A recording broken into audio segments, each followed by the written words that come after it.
أعوذ بالله من الشيطان الرجيم بسم الله الرحمن الرحيم سید ذوالفقار علی شاہ قادری پیش کرتے ہیں یوٹیوب چینل صوفی صاحب قادری 1000 زیارت۔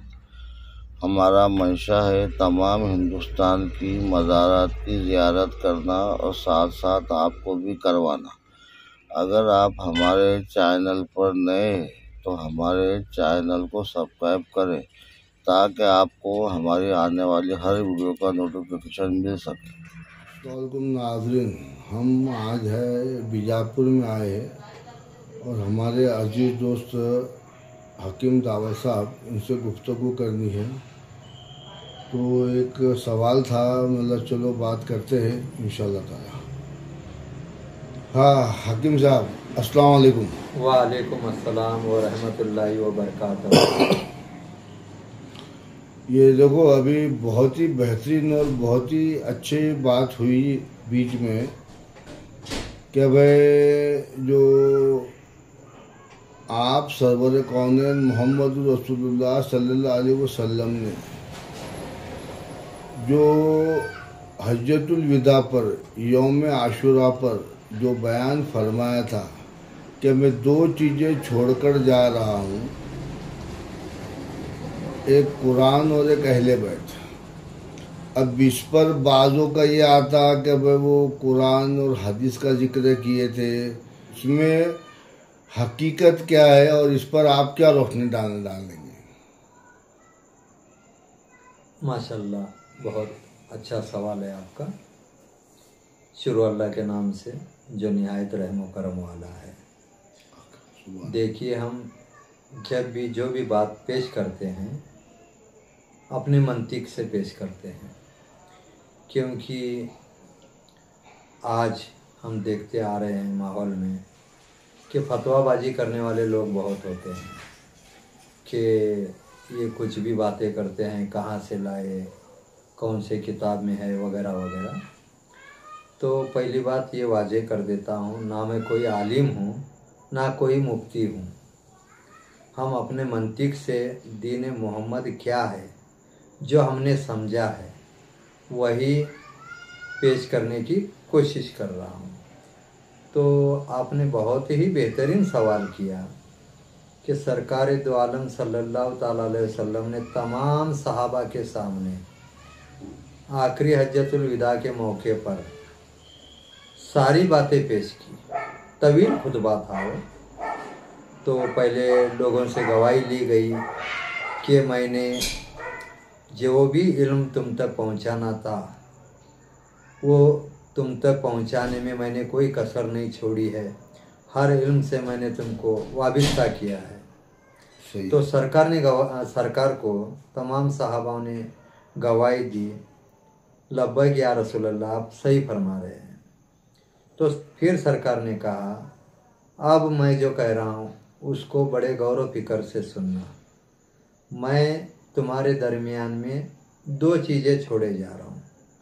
یہ ہو سکتا ہے میرا آخری حجۃ الوداع کا موقع ہو، میں تمہارے درمیان میں پھر حاضر ہو جاؤں یا نہ ہو جاؤں، اس لیے میں تمہارے سامنے کچھ باتیں رکھتا ہوں۔ ایسا بول کے سرکار نے جو ہے دو باتیں رکھی کہ میں تمہارے درمیان میں دو چیزیں چھوڑے جا رہا ہوں، ایک ہے قرآن اور دوسری میرے اہل بیت۔ تو ان دونوں چیزوں کو جو مضبوطی سے تھامے گا وہ کبھی گمراہ نہیں ہوگا، یہ سرکار کا قول ہے۔ تو اگر ہم ان باتوں پہ غور و فکر کریں گے تو ہمیں پتہ چلتا ہے کہ سرکار کے پردہ کرنے کے 23 سال کے بعد قرآن کو کتاب کے شکل میں رائج کیا گیا، اور جب کتاب کے شکل میں رائج کیا گیا تب اس کتاب کو کتاب کلام اللہ بول کے رائج کیا گیا تھا، نہ کہ قرآن بول کے۔ تو اب ہمیں غور و فکر کرنا ہوگا کہ سرکار دو عالم صلی اللہ تعالیٰ علیہ وسلم نے جو فرمایا ہے کہ میں تمہارے درمیان میں دو چیزیں چھوڑے جا رہا ہوں، ایک ہے قرآن اور ایک میری اہل بیت۔ तो फिर वो कौन से कुरान की बात हो रही है? क्योंकि सरकार के हयात मुबारका में तो सरकार ने कोई किताब राइज करके नहीं दी कि ये कुरान है, इसकी तिलावत करना और यही तुम्हारे को राह रास्त पे पहुंचाएगी या यही कुरान तुमको हिदायत देगी, ऐसा तो कुछ नहीं है। जबकि किताब कलामुल्लाह को सरकार के दुनिया से पर्दा करने के बाद दौरे खिलाफत में 23 साल के बाद राइज किया गया, और जब राइज किया गया तब कहा गया था कि ये किताब कलामुल्लाह है, यानी कि जिसमें अल्लाह का कलाम हो उसको किताब कलामुल्लाह कहते हैं। बाद में उसी को कुरान बोल के मनवाया गया, अच्छा, या फिर राइज किया गया। तो सरकार ने जो बोला कि मैं तुम्हारे दरमियान में कुरान को छोड़े जा रहा हूँ, वो कौन से कुरान की बात हो रही है? हाँ जी। और तुम्हारे दरमियान में मेरे अहले बैत, हाँ जी। अब अहले बैत से मुराद पंजतन 5 है, ये तो सबको पता है। पंजतन 5 में सरकार दो आलम सल्लल्लाहु ताला अलैहि वसल्लम भी खुद हैं, फिर मौलाए कायनात हजरत अली अलैहिस्सलाम हैं, फिर माँ फातिमतुज़ ज़हरा सलामुल्लाह भी हैं, और इमाम हसन अलैहिस्सलाम और इमाम हुसैन अलैहिस्सलाम। तो इन 5 को मिलाकर अहले बैत कहते हैं, और ये अहले बैत को छोड़े जा रहा हूँ ता क़यामत, सबके लिए। जो इनको मजबूती से थामेगा वो कभी गुमराह नहीं होगा। तो फिर वो आज हमारे सामने, हम उनको कैसे समझेंगे? अच्छा, अहले बैत को क्या वो हमारे सामने मौजूद हैं? अगर मौजूद नहीं हैं तो क्या सरकार फरमा सकते हैं? जब सरकार ने फरमाया है तो जाहिर सी बात है वो हमारे दरमियान में मौजूद होंगे। बशर्त ये है कि हमें तलाश करना है, हमें उन तक पहुंचना है कि जिसका जिक्र सरकार ने किया है वो हकीकत क्या है। अच्छा, जैसे कि सरकार का एक कौल है कि मैं इल्म का शहर हूँ और अली उसका दरवाज़ा है। अब अगर समझना है तो हजरत मौलाए कायनात अली अलैहिस्सलाम को समझना ही होगा। जब तक हम मौला की अजमत को नहीं समझ सकते तब तक हम मोहम्मद सल्लल्लाहु ताला अलैहि वसल्लम की अजमत को भी नहीं समझ सकते। सही। तो वैसे ही सरकार दो आलम सल्लल्लाहु ताला अलैहि वसल्लम ने ये भी फरमाया कि हुसैन मिन्नी व अना मिनल हुसैन, यानी मैं हुसैन से हूँ, हुसैन मुझसे है। अब हुसैन मुझसे है, इससे मुराद क्या है? नवासा रसूल है, रसूल के नवासे हैं, इसलिए रसूल ने कहा कि हुसैन मुझसे है। ये बात तो समझ में आती है, लेकिन मैं हुसैन से हूँ, ये बात को अगर समझना है तो हमें हुसैन अलैहिस्सलाम की अजमत को समझना होगा। इमाम हुसैन अलैहिस्सलाम की अजमत को समझना गोया के मोहम्मद सल्लल्लाहु ताला अलैहि वसल्लम की अजमत को समझना है। तो इसलिए ये 5 हस्तियां जो हैं, इन 5 हस्तियों को मिलाकर ही कहा गया है कि ये मेरे अहले बैत हैं, और अहले बैत को मजबूती से थामना है। तो अहले बैत यानी ये पंजतन 5 की हकीकत को समझना ही ऐन इबादत है। अहले बैत की हकीकत को समझना ही ऐन इबादत है। हम हकीकत को छोड़े हैं और नकल के पीछे दौड़े हैं और समझ रहे हैं कि हम इबादत वाले हैं, हम इबादत गुजार हैं, और दावा कर रहे हैं कि हम अहले बैत को मानने वाले हैं।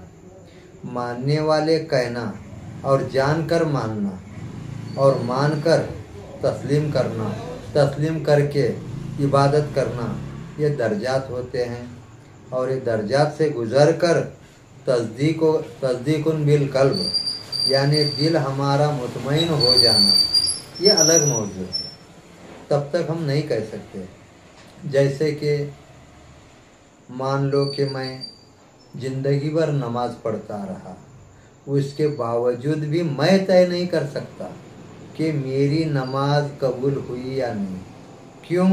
क्योंकि नमाज को कबूल करने वाला और उसका बदला देने वाला या फिर उसका सिला देने वाला तो अल्लाह है। तो अल्लाह के इख्तियार में है कि वो कब और कौन सी नमाज को मकबूल करे। सही। तो वैसे ही अहले बैत की अजमत को जब तक हम नहीं समझेंगे, हम कैसे तय कर सकते हैं कि हम अहले बैत को मानने वाले हैं, जबकि हमें पता ही नहीं है कि अहले बैत का मुकाम क्या है, अहले बैत की फजीलत क्या है, अहले बैत की अजमत क्या है, अहले बैत से क्या हम वाबिस्ता हुए हैं, क्या हमने अहले बैत को जाना है। बेदम वारसी साहब ने क्या खूब कहा है, बेदम यही तो 5 हैं मकसूद कायनात। सही। मकसूद कायनात यानी पूरे कायनात का मकसद यही पंजतन 5 हैं, और हमने उनको क्या समझा है। अगर कोई उनके बारे में हमसे अगर तज़किरा चाहे तो हम क्या बयान कर सकते हैं। कायनात का मकसद ही 5 हैं, बेदम यही तो 5 हैं मकसूद कायनात। तो कायनात का मकसद ये 5 हैं, तो इनकी अजमत कितनी हो सकती है। तो हम क्या समझ रहे हैं इनकी अजमत को, जबकि हम इनकी अजमत से, इनकी हकीकत से कोसों मील दूर हैं। सही। और हम सबको ज़रूरत है कि अहले बैत की हकीकत को समझे, अहले बैत के वफादार रहे, अहले बैत के वफादार बने, आशिक रसूल बने, आशिक अहले बैत बने। तब हम कह सकते हैं कि हम दीन मोहम्मद के मानने वाले, दीन मोहम्मद के उम्मती हैं। क्या बात है, सुभान अल्लाह।